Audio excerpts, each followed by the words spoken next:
Hello Internet, and welcome to my live reaction for Eden Zero, chapter 194. When we last left our heroes, things were going terribly for everyone. Wise got caught up in the feelings about is his mom alive or is she not, allowing Killer to spawn a bunch of drones that all shot. They were going to shoot the mom, but Wise got in the way and got shot instead, which, you know, isn't great for him. And then we saw Rebecca being fully captured by Clown. Homura is really struggling in her fight against Brigandine. At the very least, Shiki is free now. He was able to manipulate his gravity ether to be able to escape the operating table, so he's out and about. Don't know quite what he can do right now, but he'll do his best, I'm sure. Meanwhile, the crew of the Eden Zero is struggling a little bit in their fight with Crow. You know, he's very big and they aren't that big, so it's a bit of a struggle. But they're doing their best. And meanwhile, Lobelia wants to go find a starfighter to help out, but she finds Killer and Clown, who have snuck on board. So that's where we left off. So with all that said, let's dive right on in chapter 194, the Ether of All Things. And we have what might be one of Mashima's horniest cover arts of all time. Because unless there's some seams in Sister's upper half I'm not seeing, I believe she's only wearing a pair of underwear right there. Which, you know, that's a choice. That's a choice, Mashima. I think in her bedroom, like getting dressed for the day or something, it's still just a choice. You know. Chapter 194, the Ether of All Things. We pick up where we left off, with Killer still, like, shushing Lobelia, who has found him in Clown. And Lobelia is still, I think it's supposed to read as panic, but that face reads disgust to me. Like, that just feels like Lobelia is grossed out by them. But no, it is meant to be panic, because she calls out, somebody! And Killer, like, shoves his hand over her mouth. No need for screaming. You're going to end up dead either way. Okay, well, I don't think Lobelia is going to die here. I feel like she's just been brought in as, like, a crew member, and it's a little sudden to just kill her off. But we'll see. But Clown goes on, oh, stop it, little Q. You put far too little thoughts into aesthetics when it comes to death. What? Death is a sublime event. A human's death is the finale of that person's story. Actually, pairing these two together brings to mind something I haven't really thought about before, is that, like, you know, Clown is the death of Eden's, but, like, to kill and, like, Killer isn't the death of Eden's. I know it's because he meant to, like, parallel Hermit, but still, that's the kind of name that sounds like it's meant for Killer, like the death of Eden's. But, you know, we see Clown is invested in, like, the optics of his title. And Clown just grins. Is this the first time you've seen Clown's teeth? Because he normally smiles, like, kind of placidly, mouth closed. Now he's, like, baring his teeth. Let's make her death beautiful. But Lobelia is not in a good place here. And Killer just grins. Yeah, don't care. And then Moscow steps in! Please, Moscow, please do something cool. I think, I still want to know what happens when you press the button. And maybe Moscow versus two of the Dark Stars lets us see what happens when you press the button? I don't know. But Moscow comes in and somehow, like, simultaneously shoves Lobelia behind him and, like, force palms Killer away. Moskoy! And Lobelia reacts, Moscow! And Killer just, like, scowls at Moscow. And Clown grins, ah, yes. You're with the four shining stars. Your sister's valet. Moscow reacts, I am her minion. Oh dear, after I chose a classy term for you, I am her minion. Miss Lobelia, it was a massive mistake to leave the safe room. I'm sorry. And we see, I guess it was Couchpo, who got Moscow to go rescue Lobelia. Libby, over here. Lobelia sees her, Couchpo, But Couchpo, you know, no time for apology. Couchpo always knows the right thing to say because we stand a queen. It doesn't matter. We need to get away. And Couchpo and Moscow have this, like, nod at each other as they, like, sort of acknowledge each other's separate skills. And Moscow turns to the Dark Stars, like, openly taunting them now. What are you lightweights doing on our ship? And Clown just grins, eliminating Sister and Hermit. And Killer, that's what we were made to do. Which, that's kind of, it's the answer to the true purpose the two of them have been talking about for a few chapters now. Like, that makes the most sense, but it also is a little simple. Like, yeah, that works. No complaints here, but it's a little simple, I'll say that much. But Moscow tells them, deal with me instead. They are busy with a more weighty mission. But Moscow, sees this opportunity, like this big battle, and he's about to go push the button. Then I guess Sister calls in. Don't push that button, you filthy pig. So either Sister is here, or they're like watching this on like the cameras. Moscow, of course, is on an oink. They are here. It is Sister and Hermit, here to deal with their copies. And Sister just taunts them. I hear you wanted to see us, you little brats. And Hermit tells them, boarding without authorization, you won't get away with that. And Moscow is just over the moon to see them. Miss Sister, Miss Hermit, are you alright? How are things on the front lines? But they're not like super needed on the front lines. With Connor and all of the ex-Draken gang, Jean and the others are handling it. And Hermit chimes in, and they have Holy to help. And Clown just laughs, well, this saves us the trouble of finding you. And Killer's also ready to go. And I love this like collection of panels here. We have like we have Clown and Killer on one side, and then Sister and Hermit on the other. They're sort of like parallels. But Sister just says, all right, it's been a while since I've gotten to bust some heads. And Hermit just comments, battle dress requip. We will now eradicate all enemies on board. And Sister chimes in, I sent you to remodeling. I'll turn you both into crappers. And we see, I don't think this is the first time you've seen Sister's battle dress, the sort of angel vibe she has going on. This might be the first time you've seen Hermit. She might have pulled it up in the Mueller fight back on Foresta, but I don't quite recall. She got the sort of like bunny ears going. A lot less risque than Sister's, which makes sense. But yeah, it's their battle dresses. And Clown just comments, vulgar woman. And Killer like takes his hood off. Use your aesthetics to pretty her up in death. Are we gonna see their battle dresses? Because like we briefly saw Nightmare Clown at the end of Clown's fight with Rebecca. But we didn't really see anything from Killer in his fight with Wise. But we then cut to Lendard, where Elsie's fleet is still going after the dragons. We check in with Elsie's fleet. What the hell is going on? What is Justice's ship doing here? And it's Goen or Hyoga. I always get them confused. Let me see if a quick wiki search for Goen will tell me who is which. Which is which. Who is who. One of the two. This is Goen. Goen reacts, what is Justice's ship doing here? Did you betray us? And it's someone, that feels like some like Jessie trauma. But this like sort of bear cub style girl is the best way to describe her as far as I can tell. Comments, it wasn't me. And then Hyoga chimes in, I assume you've let them know we're allies. And then I don't know who this woman is. I assume she's a member of Elsie's fleet. I don't know if we've seen her before. We've done everything we can. We really did have no idea. We didn't know the Union Army would go this far. Oh, because I'm going to guess what Justice told Elsie a while back, that the entire, all of the surviving Interstellar are coming here. I assume they're here. Justice's ship, the Angel Feather, and we see victory. Attention all ships. As of now, Elsie's fleet, plus the Eden Zero, have joined forces with Holy. Justice's orders are to treat them as friendly ships. Okay, that's nice of Justice.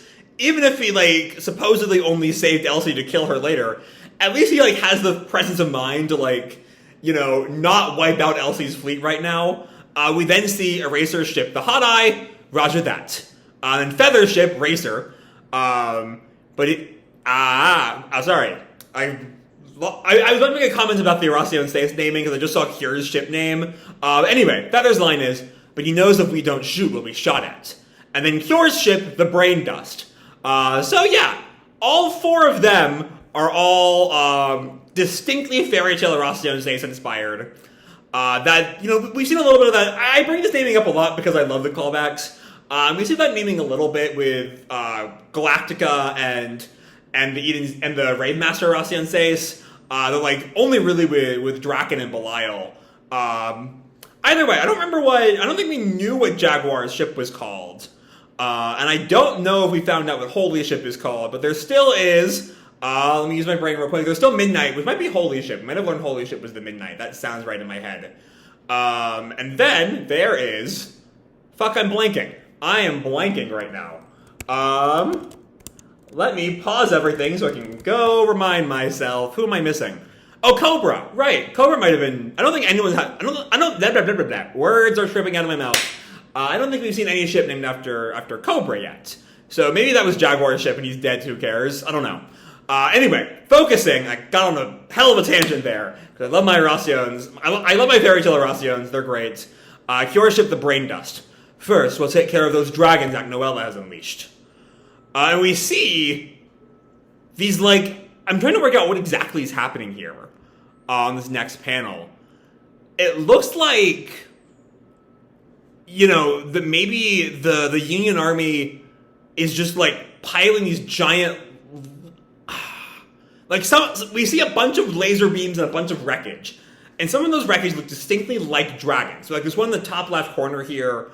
You can kind of see the eyes, the, like, neck joints, the mouth.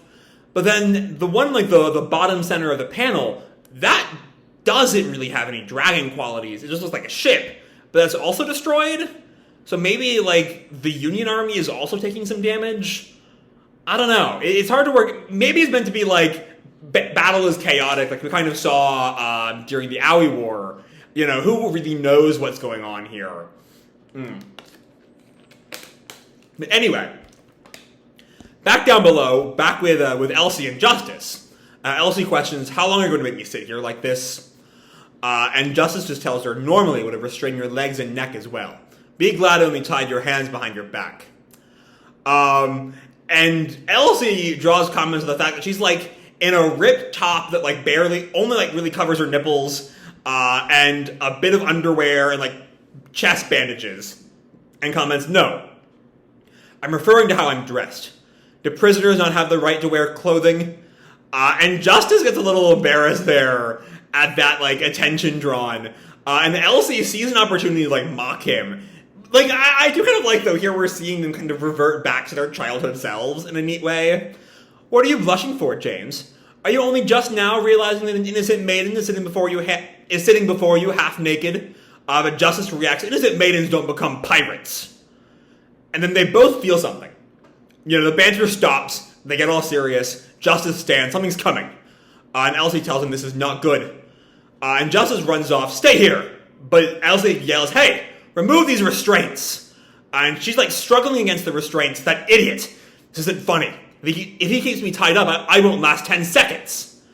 And Justice looks outside, you know, hides behind the wall, and looks around, sees just like the swarm of dragons around them. Dragons. And on top of one is a certain humanoid silhouette. God Acnoella, carrying out Ziggy's orders. God Acnoella. And then we cut to Shiki, who is still running through the hospital subdimension, trying to work out where everything is. So this is a virtual dimension that he created, and he activates a sort of like calm in his cheek. Hello? Can anyone hear me? Please respond. And then there's a bit of a pause before suddenly Pino comes in. Master! Pino? Where are you? I am in a cage with Mr. Happy. Do you know where? Analyzing. I have located Mr. Becca and Mr. Wise in this dimension. Uploading coordinates. So here we are. Shiki's gonna go save everyone, like sort of like the last chapter kind of set up. Data received. Pino and Happy are closest. I'm on my way. And then as he runs, we see the same effect we've seen in the past, both with Brigandine and with Wizard. What? It's happening again. Memories are falling into my mind. And we see a human killer. Ether, a power that flows through all things. You know, human killer just like casually tossing a rock in his hand. When it reaches its critical point, we call that Overdrive. So, for example, and he's sitting with Hermit. They're both students, both human here. If the ether of this rock reaches its critical point, do you think it can overdrive? And Hermit just tells him, you always have the strangest perceptives. And Shiki is not super shocked to see Hermit at this point. I think on some level he kind of expects it. But still reacts, Hermit? But Killer goes on, still, theoretically it may be possible. And Hermit then chimes in, it'll be true for everything. Mountains, the oceans, this whole planet. If something's ether reaches its critical point, I think why are my words just utterly tripping over themselves today? I think it can overdrive. Okay, that's an interesting thing to say. Especially because, like, the ether of all things is the chapter title, it feels like that's an important thing.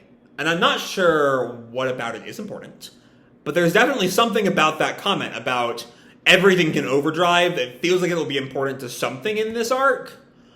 I don't know, but we leave that alone for now, because we're back on board the ship, with Sister and Hermit staring down Killer and Clown, and Killer does the exact same trick he did back in the fight with the Shiki gang, running some dimension program. And Sister acknowledges that he's trying to, but Hermit counters it. No, you don't. Scene manager disabling code. And that cancels out Killer's plan. What? And everything, all that data sort of goes away. Excuse me. They're left in the hangar. And Hermit just taunts, amateur. Do you think you can beat me without even changing into battle dress? And Killer just grins. And then rushes at her. Do you think you can beat me with a little wardrobe change? I'm designed to access the superior power of Overdrive.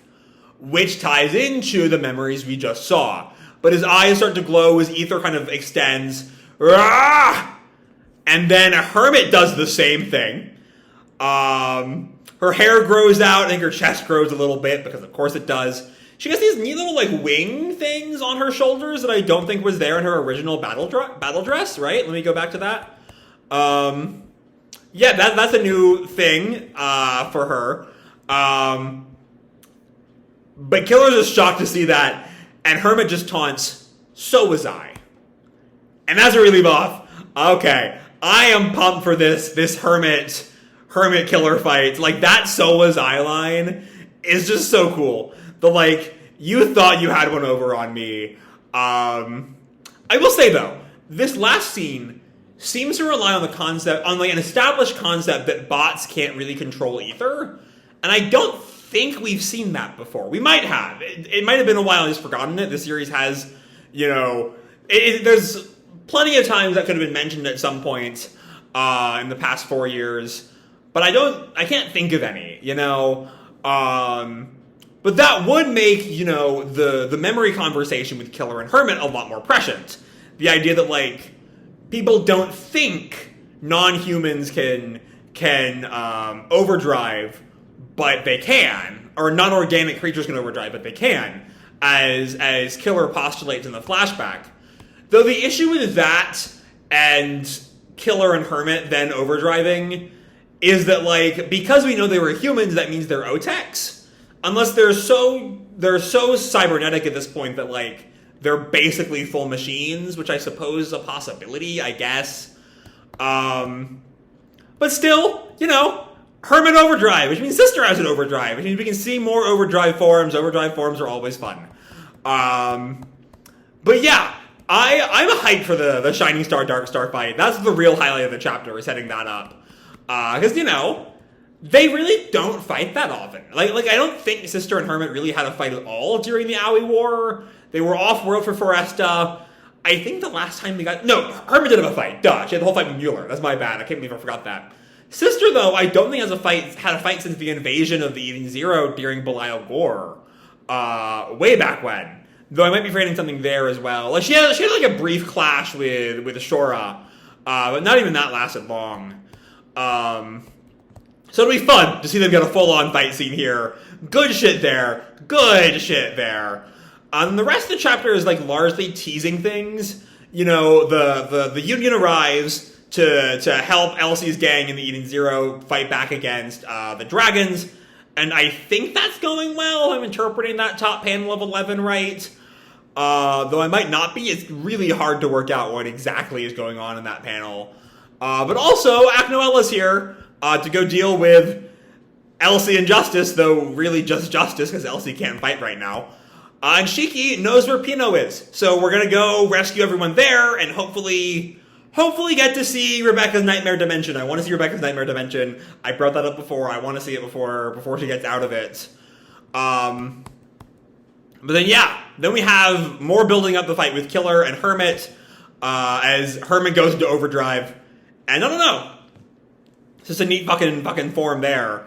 But yeah, all in all, the chapter is, like, largely set up as it, like, starts this new fight, and then sets up the arrival of the Union, and the Acnoella fight, and whatever Shiki's up to. But it's some fun setup. I'm excited for what we're going to see in the coming weeks, especially next week with that fight with Killer. So with that said, I'm going to leave this video off here. Hope you'll enjoy the chapter and the video itself. If you did, feel free to drop me a like or subscribe, or, do whatever makes you happy, And as always, your life is your own, okay? Bye!